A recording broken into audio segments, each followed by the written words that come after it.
Assalamualaikum warahmatullahi wabarakatuh.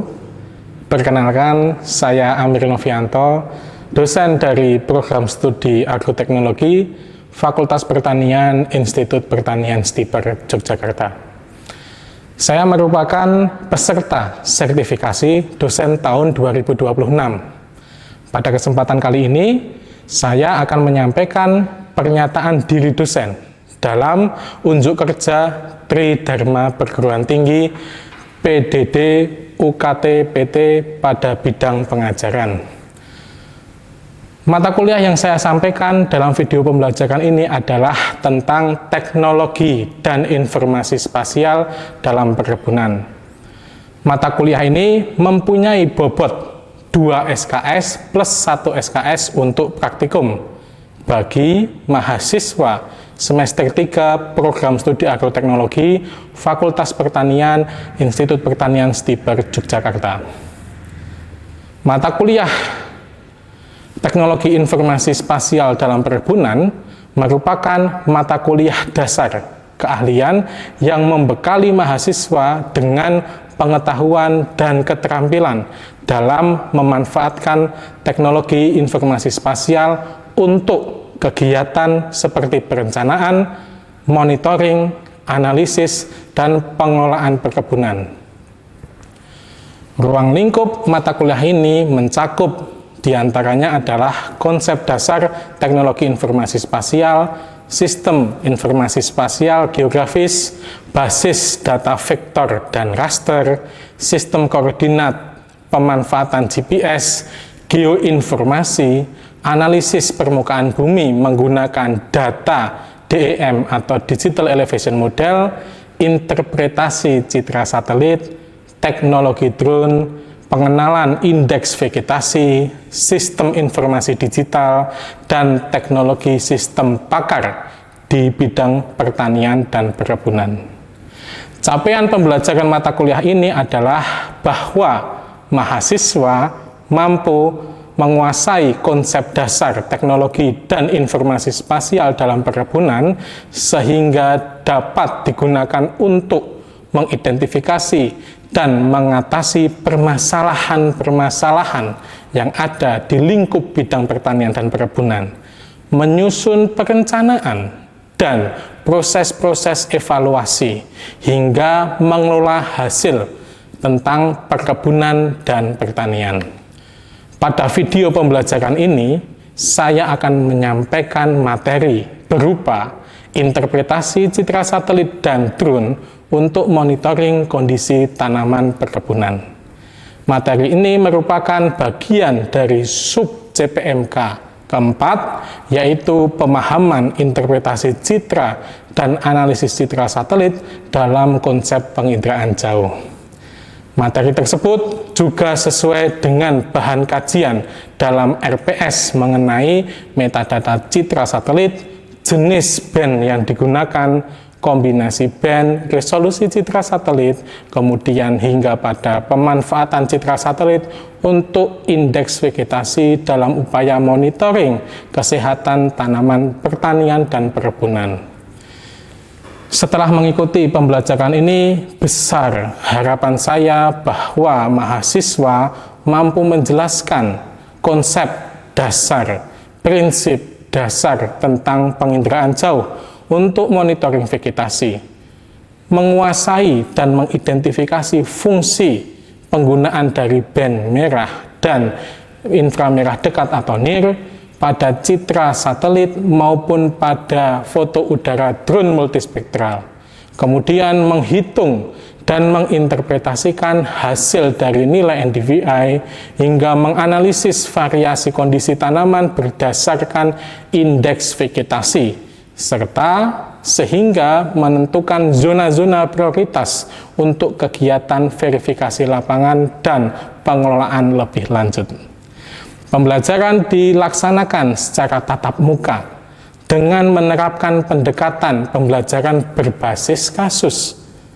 Metode pembelajaran yang digunakan meliputi ceramah, kemudian ada interaktif, lalu tanya jawab, latihan, perhitungan, dan praktek, mengidentifikasi atau melakukan interpretasi, demonstrasi pengolahan data menggunakan software ArcGIS Pro, dan diskusi terhadap studi kasus yang ada di lapangan.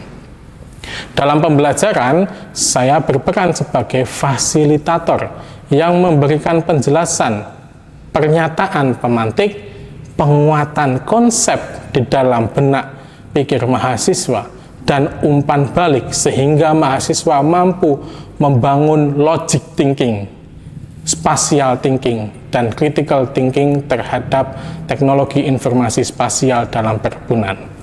Mahasiswa berperan aktif dalam menjawab pertanyaan, melakukan perhitungan, praktek, menginterpretasikan hasil peta, menyampaikan pendapat, dan merumuskan alternatif tindak lanjut yang bisa dilakukan jika mengatasi sebuah permasalahan yang ada. Media pembelajaran yang saya gunakan tentunya dari bahan presentasi yang saya himpun dari beberapa buku induk dan dari hasil publikasi-publikasi dan riset yang selama ini telah saya lakukan. Kemudian untuk ilustrasi citra satelit, saya memanfaatkan citra satelit Sentinel dan Landsat yang kemudian saya tingkatkan pada identifikasi citra satelit, khususnya adalah citra drone multispektral, sehingga ada komparasi atau perbandingan antara pemanfaatan citra satelit dalam studi kasus global dan citra foto udara dalam studi kasus detail dan lokal. Penilaian ini dalam mata kuliah Teknologi Informasi Spasial dalam Perkebunan dilaksanakan melalui asesmen formatif berupa latihan perhitungan NDVI dan analisis peta, tentunya dalam cakupan pemberian praktikum. Kemudian mahasiswa diminta menentukan zona-zona prioritas survei lapangan, menginterpretasikan kondisi vegetasi, menjelaskan alasan pemilihan zona-zona tersebut, dan menentukan parameter yang perlu diperiksa.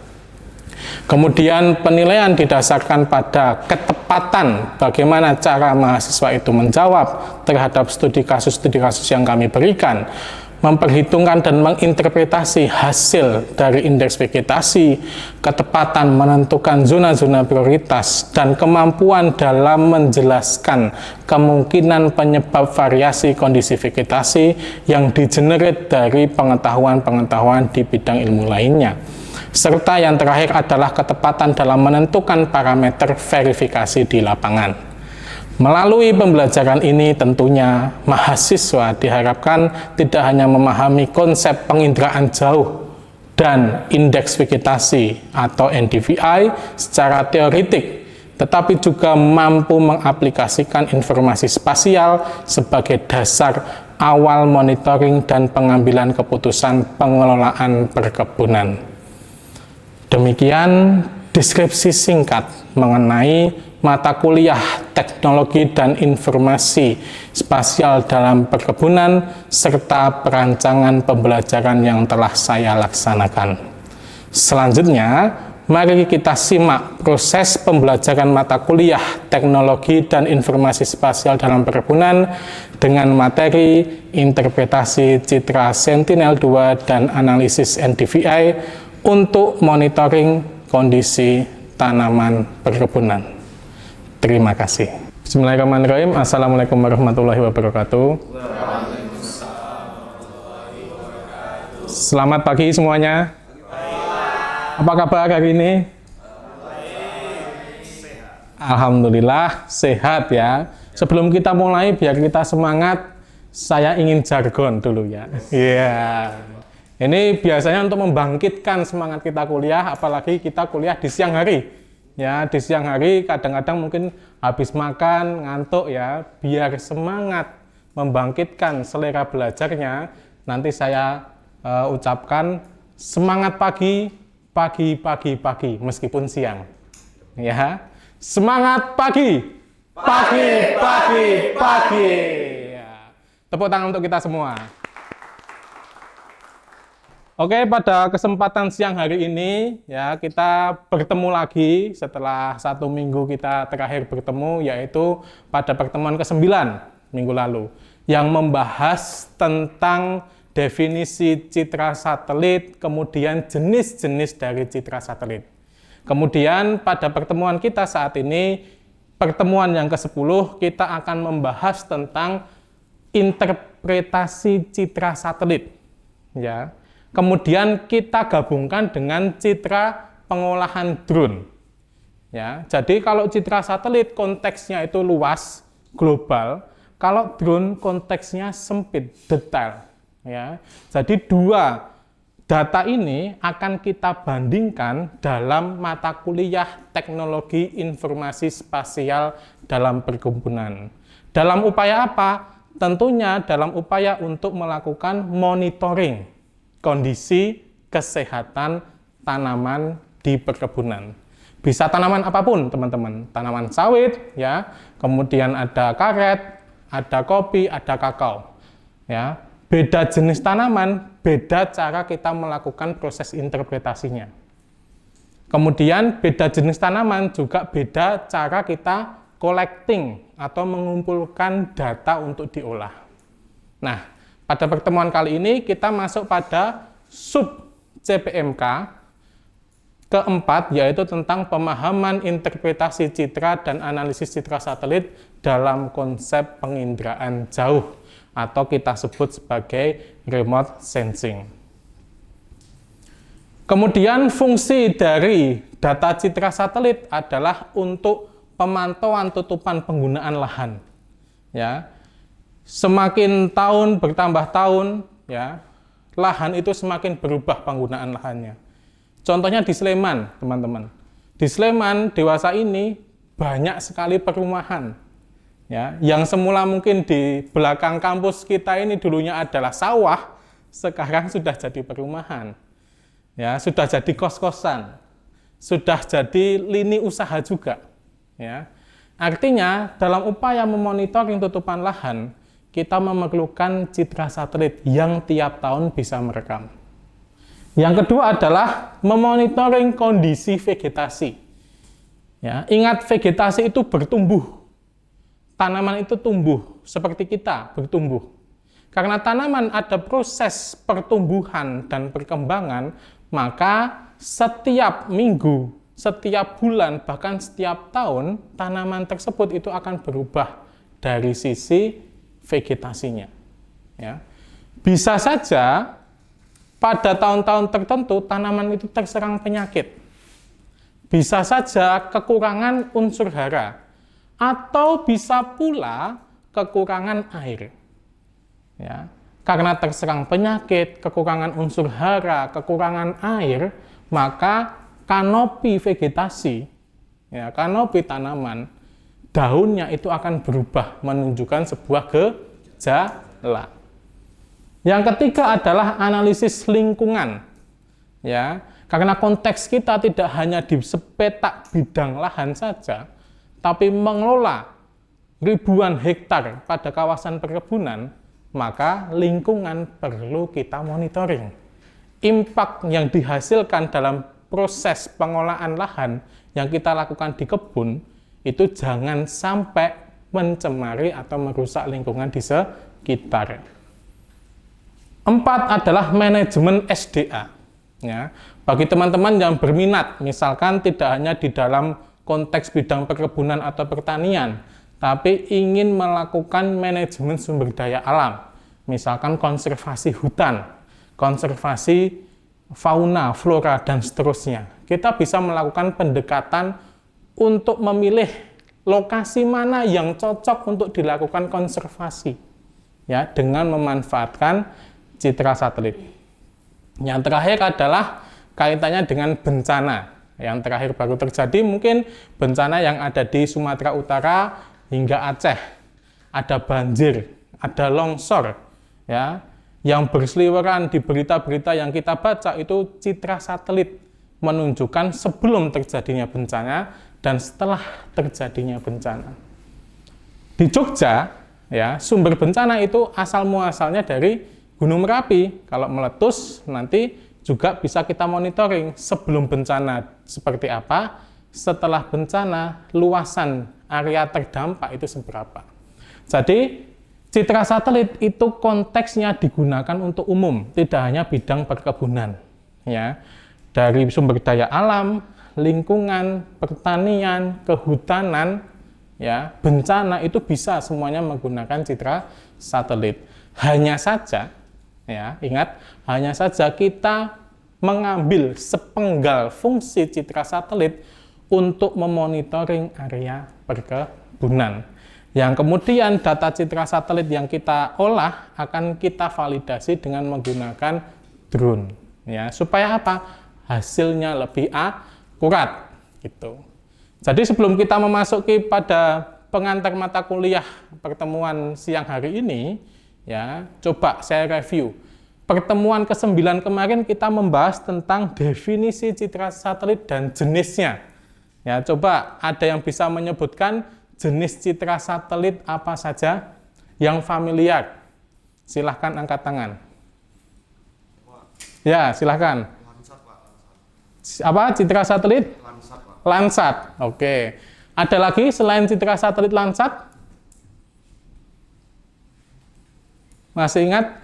Kemarin saya menjelaskan ada dua, Landsat dan betul sekali, Landsat dan Sentinel. Ya, kalau Landsat itu produk yang dikeluarkan dari NASA, base-nya adalah dari Amerika, sementara Sentinel dikeluarkan produknya dari ESA Copernicus atau base-nya dari Eropa. Ya, maka kemudian selanjutnya saya terangkan tentang bagaimana citra satelit itu digunakan sebagai dasar melakukan penginderaan jauh digital atau digital remote sensing. Secara definitif, ya, dari Prof. Proyo adalah suatu kerangka kerja dalam, ya, dalam kegiatan survei and mapping. Ya, ada survei, ada mapping. Untuk apa? Untuk mengatasi sebuah masalah. Kalau kalian survei sama mapping tanpa mengatasi masalah, ya untuk apa kita mendalami ilmu ini? Ya, pasti untuk masalah. Contoh tadi bencana. Contoh yang kedua, kalau konteksnya di bidang perkebunan adalah adanya masalah lahan kelapa sawit terkena banjir. Lahan kelapa sawit perlu kita monitoring kesehatannya karena ada serangan hama dan seterusnya. Itu contoh masalah. Ya. Atau kalian ketika nanti bekerja di perkebunan diminta untuk mencari sebidang lahan atau sebidang lokasi, ya, dengan kriteria areanya datar, ya, tanahnya mineral, minimal areanya ada 100 hektar atau 1000 hektar misalkan. Gimana caranya kalian nyari? Misalkan saya minta cari di Kalimantan Barat, susah kan? Maka pendekatan dengan pemetaan, citra satelit, survei and mapping itu menjadi krusial kita pelajari pada pertemuan kali ini. Kemudian konsep dasar citra satelit, tadi saya kasih pengantar bahwa remote sensing atau citra satelit itu juga digunakan untuk ilmu-ilmu yang lain. Ada ilmu sosial, fiskal, sama hayati. Jadi letaknya pemetaan dengan citra satelit, penginderaan jauh, itu berada pada area yang beririsan dengan ilmu yang lain. Kalau Anda mempelajari di agriculture, maka masuknya ilmu-ilmu hayati. Anda bisa menggabungkan dengan mata pelajaran, mata kuliah yang lain. Misalkan dengan mata kuliah dasar, perlindungan tanaman. Oh, pengenalan tentang hama penyakit. Oh, ternyata hama ini menyerang pelepah daun misalkan. Muncul pelepah daunnya berlubang. Oh, ternyata di kesuburan tanah kalau kekurangan N, daunnya berubah jadi kuning. Ya. Maka citra satelit penginderaan jauh tidak bisa berdiri sendiri. Ya. Hanya tools yang kemudian bisa kita ejawantahkan secara detail ketika Anda menguasai bidang ilmu yang lain. Semakin Anda menguasai bidang ilmu yang lain yang terkait, maka kemampuan Anda dalam melakukan interpretasi itu akan semakin tajam. Ya. Terus kemudian ini konteks, kalau kita di lingkup hayati ya, ada lingkungan, kalian bisa masuk sebenarnya lingkungan, kemudian kehutanan, sama agriculture. Kemudian buku induk yang saya jadikan sumber utama dalam menyusun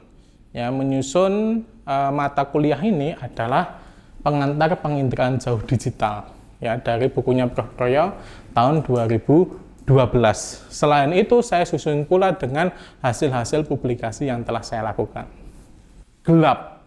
Ketika Anda berada di lapangan yang panas, maka Anda akan banyak menyerap gelombang elektromagnetik ya dari radiasi matahari. Sehingga ketika Anda menggunakan warna hitam terkesan gerah, panas, dikit-dikit keringetan. Ya, tapi yang Anda menggunakan baju putih nih ya, di panas-panas tahannya lebih lama karena memantulkan. Ya. Terus kemudian pada transmission atau diteruskan ya, atau tembus, itu misalkan kita pada objek kaca. Atau kalau di alam itu adalah objek laut dangkal. Ya, kan bisa nembus, kita bisa masih lihat. Kemudian selanjutnya ada spectral signature. Ya. Sudah kita bahas pada pertemuan sebelumnya. Kita recall kembali bahwa spectral signature adalah hubungannya tentang pantulan setiap panjang gelombang yang berbeda-beda pada setiap objek yang berbeda-beda. Ya. Objek air, water, itu hanya bisa merekam pada visible. Objek green vegetation itu bisa merekam sampai near. Dia puncaknya berada pada near. Dan pada soil, puncaknya pada middle infrared. Ya. Nah, untuk objek ini sebagai dasar bahwa kita mengetahui tentang indeks vegetasi. Apa sih indeks vegetasi itu? Indeks vegetasi adalah nilai numerik yang dihitung dari kombinasi reflektansi antara near dan red.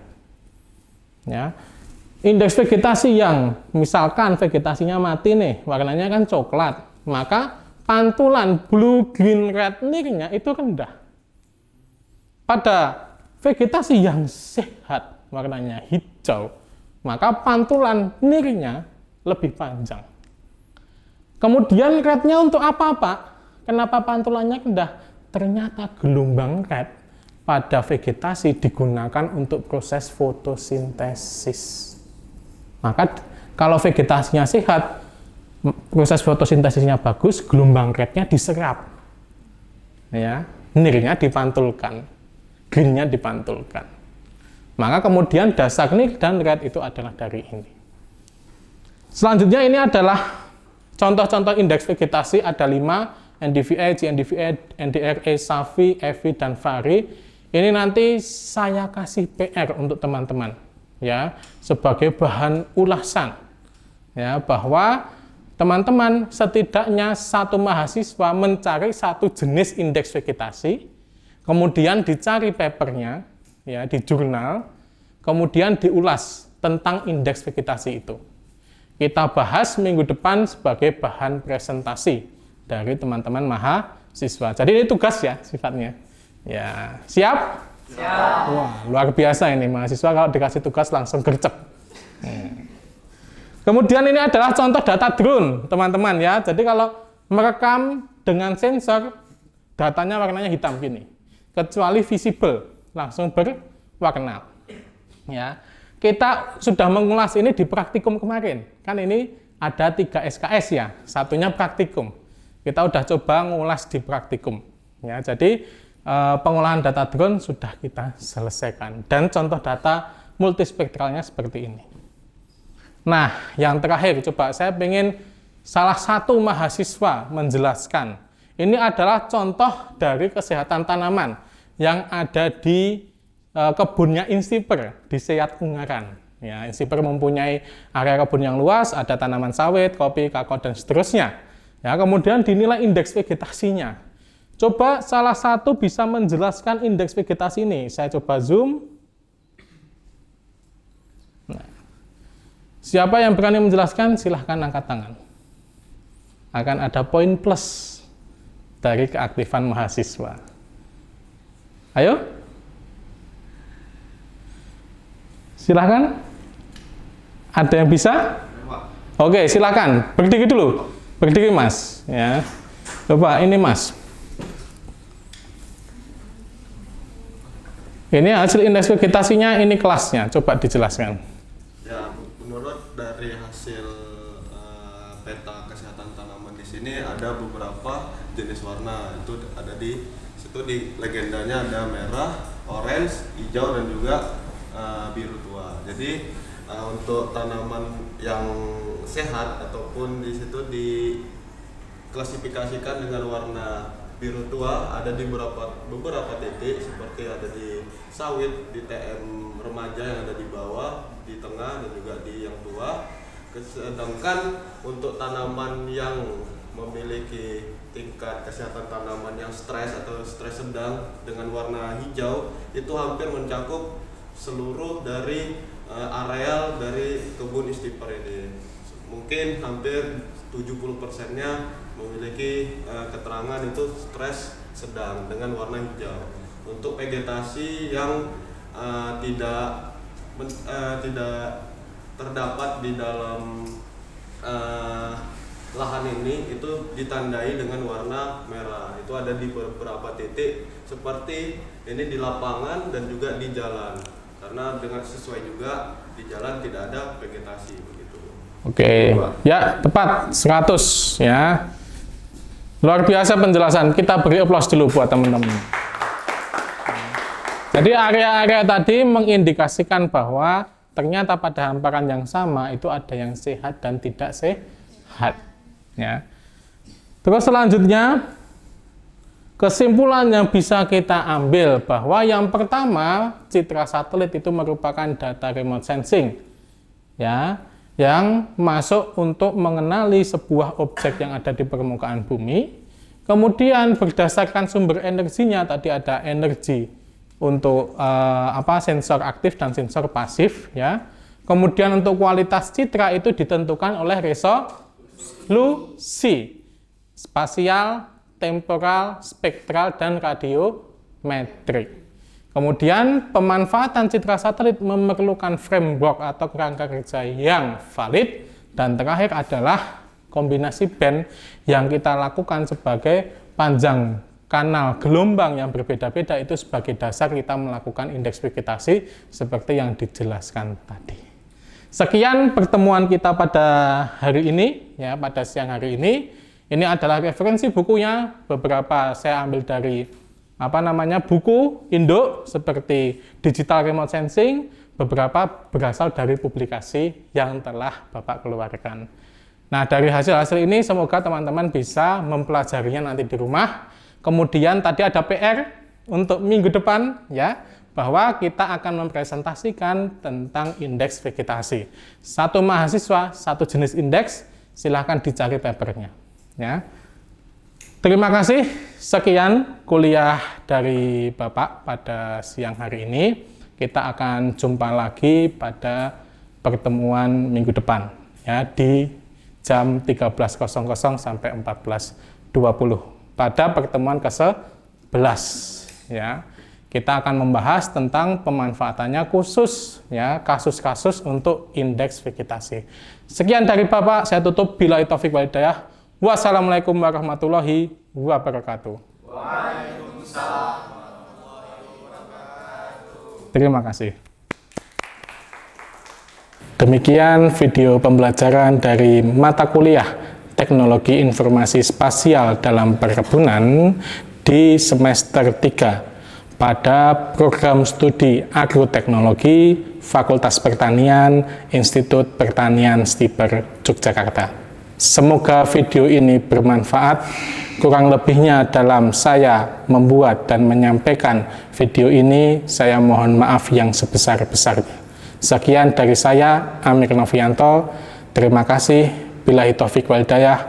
Wassalamualaikum warahmatullahi wabarakatuh.